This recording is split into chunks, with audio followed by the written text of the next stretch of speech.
Hi, my name's Jai, and some people know me as Cyber Raiju. And guess what? Look, yeah, I grew legs. I drew legs. Yeah, so this little character finally has some legs, and there's a bunch of animations that I've now got available to me. Look, I can do star jumps, I can wave, I can walk, I can sort of just do a few different crazy things, like fall off a cliff even. Yeah. It's pretty cool. Anyway, this video is about cybersecurity and how does it differ from information security?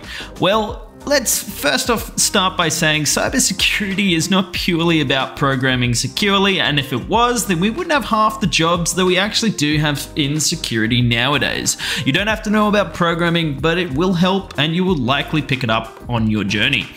At its very basic level, cyber can often be substituted for the term ICT, computer, or even internet or data.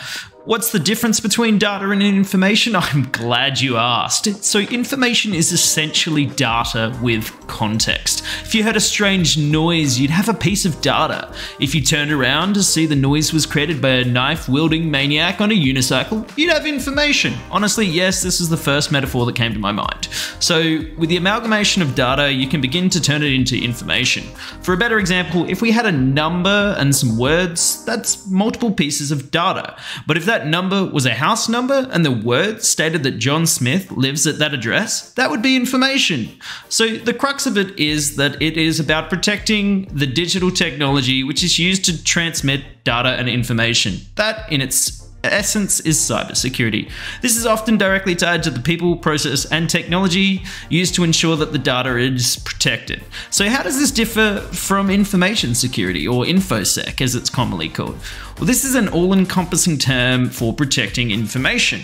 An example would be that cybersecurity could involve protecting an email which is sent online, but it wouldn't cover the same contents if it was received as a letter in the post. You could think of it as if you're protecting something transmitted through technology as opposed to transmitted in the physical realm or real world.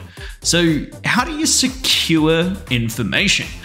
Well, this can be done using a model known as the CIA Triad, and that stands for confidentiality, integrity, and availability. To break this down, think of confidentiality as ensuring that only those who are supposed to know about something know about it. For example, if you wanted information to be confidential, you wouldn't want it shared with someone who didn't need to know about it. Think of integrity as ensuring that what you're protecting is intact and not modified by someone who was not allowed or authorized to modify it.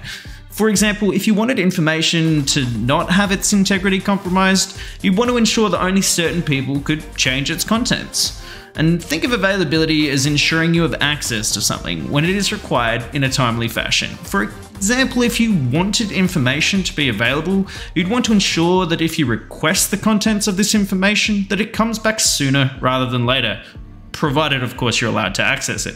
That is, in its essence, the difference between cybersecurity and information security and how we move into this particular industry.